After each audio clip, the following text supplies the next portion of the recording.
आराम से आराम से आराम से। अबे सालू ये क्या कर दिया, अब तो मालिक हमें छोड़ेगा नहीं। अबे फुल्लू तेरे साथ काम करने में मुझे बहुत मजा आता है। अरे मालिक मैं कारीगर ही इतना अच्छा हूँ। अबे साली ये क्या कर रहा है, तुझे यहाँ से ईंट लाने के लिए किसने बोला? सारा काम खराब कर दिया। हाँ और पीछे और पीछे और पीछे और रुक जा सबे साले पूरी दीवार गिरा दी तूने। एक काम ढंग से नहीं होता।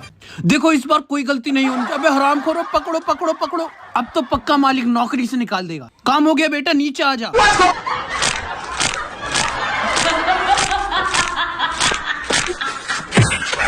अरे हरामखोर मेरी उंगलियों का तो भरता बन गया। चलो ना पापा, तुम तो फालतू में टेंशन ले रहे हो।